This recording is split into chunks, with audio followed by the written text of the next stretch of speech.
Bonjour Evelyne. Bonjour Trina, merci de me recevoir, je suis ravie, j'adore votre émission. C'est très gentil, bienvenue à vous. Vous nous appelez d'où? Alors je vous appelle du sud-ouest, aux environs, un petit hameau qui se trouve entre Pamiers et Castelnaudary. D'accord. Et vous n'êtes plus vraiment épanouie dans votre couple, c'est ça? Alors, c'est pas que je ne suis pas épanouie, j'ai beaucoup d'interrogations. J'ai rencontré mon compagnon il y a 19 mois maintenant.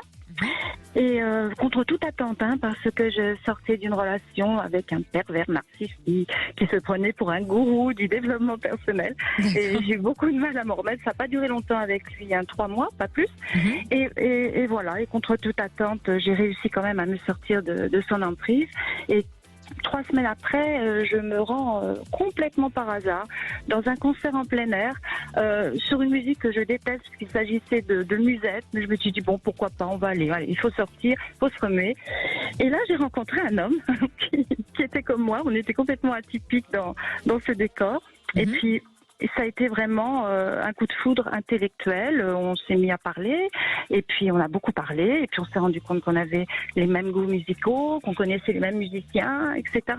Et puis je lui ai dit ne te fais pas d'idée, je ne veux pas me relancer dans aucune relation, c'est trop difficile. J'en ai marre, voilà, j'ai 62 ans maintenant, je me calme. Et puis en fait, ça s'est pas du tout passé comme ça. Mais il est absolument adorable. Je suis très heureuse avec lui. Et là, il vient de faire une liste de mariage. D'accord. Sans me demander vraiment en mariage, mais il a fait une liste de mariage. Bon. Ah bon? Voilà. Sans Mais vous faire la demande.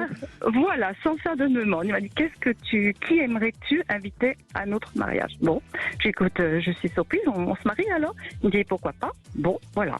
Alors on en est là. Le seul souci, c'est que j'ai ma maison et j'y tiens, ma maison. Et que j'ai un petit peu peur parce que, voilà, mon compagnon a des difficultés. Nous n'avons pas de vie intime, voilà. D'accord. Nous n'avons absolument pas de vie intime. Il me dit qu'il voudrait se faire soigner, mais il ne fait rien. En fait, c'est un grand gamin. Et mon interrogation, c'est est-ce que j'ai un avenir avec cet homme-là, tout simplement. D'accord, donc c'est-à-dire que ces difficultés sur le plan intime, c'est au niveau santé ou c'est psychologique? Je pense que c'est psychologique parce qu'il m'a avoué qu'il avait toujours eu des difficultés de ce côté-là, d'où le drame de sa vie. Mais il ne fait pas le premier pas. En fait, il se laisse porter, c'est ce que je lui reproche. Il se laisse énormément porter dans la relation. Mais après, c'est un homme tellement adorable, tellement... Enfin, je pense avoir vraiment de réels sentiments pour lui. Je l'aime vraiment beaucoup. Mais je me demande si un couple peut fonctionner s'il n'y a pas... Moi, j'accepterais s'il faisait l'effort que nous allions voir, par exemple, un spécialiste ensemble. Je pense que j'accepterais. Et d'où ma venue chez vous, en fait. D'accord. Je suis un petit peu perdue. Ça a toujours été ces difficultés sur le plan sexuel? Dès le début, oui, tout à fait. Et donc, je suppose que vous en avez parlé ensemble, que vous lui avez dit, vous, qu'à la longue, ça risquait peut-être de vous poser des problèmes, ou en tout cas, à moins que pour vous, non, ça ne soit pas le cas. Alors, je lui ai dit, est-ce que tu penses qu'un couple peut fonctionner s'il n'y a pas ce ciment intime? Il m'a dit, c'est à toi de voir. Moi, je ne peux pas faire grand-chose. Ça a toujours été comme ça. Ça a toujours été le drame de ma vie avec mes différentes compagnes. D'accord. Et je lui ai demandé de faire le nécessaire pour essayer de pallier à ça. Parce que bien sûr qu'il y a des... Je pense qu'on peut aller consulter des sexologues, et bien sûr. Bien sûr. Si vraiment il n'y a rien à faire, c'est pas grave. Moi, je peux très bien vivre sans ça. Sauf que j'ai pris 5 kilos en 19 mois. Mais bon... Mais c'est peut-être pas non plus, c'est peut-être le confinement, un ensemble de choses. D'accord. Alors, je vais vous poser une question qui va peut-être vous étonner, mais qui parfois, sans vouloir faire du Brigitte Lahaie, peut avoir des rapports, en tout cas. Quelles sont ses relations avec sa mère?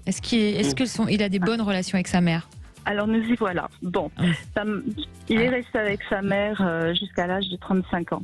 Sa mère est décédée maintenant, donc moi je ne l'ai pas connue. Je pense que c'était une femme assez tyrannique et je pense qu'il y a un secret de famille parce que je suis tombée sur une photo de lui avec ses 2 frères aînés.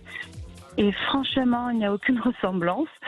Et il m'a confié avoir été maltraité par sa grand-mère paternelle, qui l'enfermait dans la cave et qui était très maltraitante avec lui quand il était petit.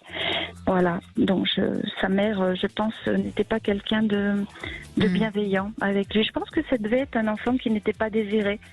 D'accord, oui. Ce qui peut créer des traumatismes, évidemment. Alors, Anne-Lise, comment vous analysez tout ça et que va donner la suite, selon vous? Déjà, dans un premier temps, c'est une très belle relation et je pense que vous avez dit l'essentiel. Il y a énormément d'amour entre vous et c'est des deux côtés. La première carte symbolique du jeu que j'ai pu tirer lorsque vous étiez en train d'expliquer un petit peu cette situation a été la carte des flammes jumelles. C'est une carte très symbolique d'un amour qui est extrêmement concret.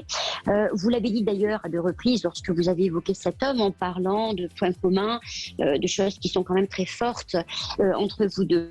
Alors, je reviendrai sur le problème qui vous incombe, puisque au-delà de l'amour qui est bien présent, du partage, de la douceur, de la gentillesse, je dirais même de l'avenance et du côté prévoyant de cet homme qu'il a à l'égard des femmes, et c'est une chance énorme d'ailleurs, parce qu'avec ce qu'il a subi, il aurait pu aussi maltraiter les femmes de sa vie, mais vous avez soulevé le problème, et en tout cas Trina l'a soulevé et de façon extrêmement rapide, elle a raison.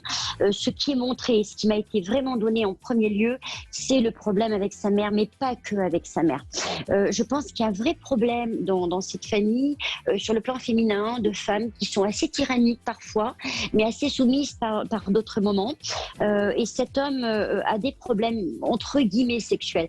Je dis entre guillemets parce que je ne suis pas médecin dans un premier temps, et il est difficile de poser un mot, une expression sur quelque chose qu'on ne peut pas non plus diagnostiquer en tant que médium. Mais en tout cas, ce qui est sûr, c'est que la sexualité est tout à fait possible entre vous deux. Vous avez évoqué d'aller voir quelqu'un, et vous avez parlé de sexologue.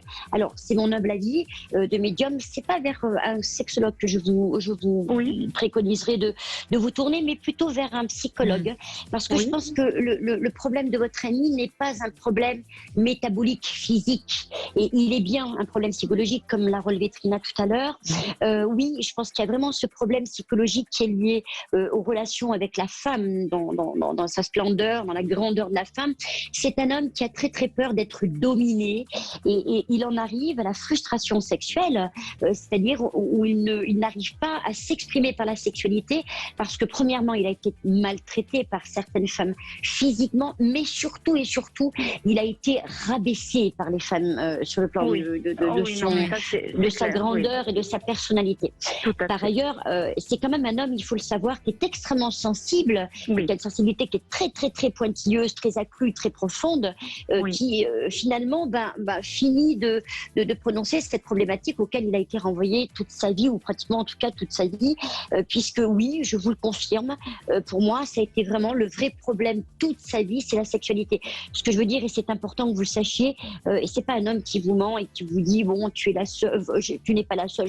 Non, il a eu de vrais problèmes avec toutes les femmes de sa vie, et parce que simplement il a été maltraité dans le plus profond de sa masculinité. En plus il a eu période d'adolescente qui a été très difficile. Je vous coupe, Anne-Lise, mais Evelyne, pour lui, ça n'a pas l'air d'être un problème, ces difficultés-là qu'il a toujours eues sur le plan sexuel. Alors, il est très, il part battant. Il a absolument perdu, je pense, toute estime de soi, de lui. Pour lui, c'est quelque chose qui est très gênant. Si, c'est parce que c'est gênant. Un homme, forcément. Donc ça doit être gênant. Et puis, voilà. Et moi, j'ai douté au début. Vous vous rendez compte un peu l'image que ça me renvoie? Au début, je pensais que je n'étais pas désirable. Oui, que ça venait de vous, bien sûr. Ça m'a mis vraiment en danger. Et en fait, c'est très difficile de parler de ça avec lui.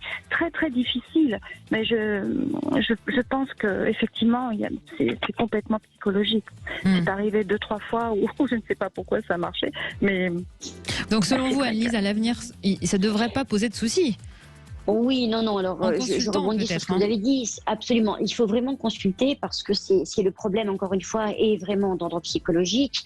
C'est pour ça, vous l'avez relevé encore une fois, où vous avez dit, ça m'a fait me remettre en question. En tant que femme, on peut comprendre, puisqu'on parle de l'idée en plus que les hommes sont plutôt physiques et sexuels.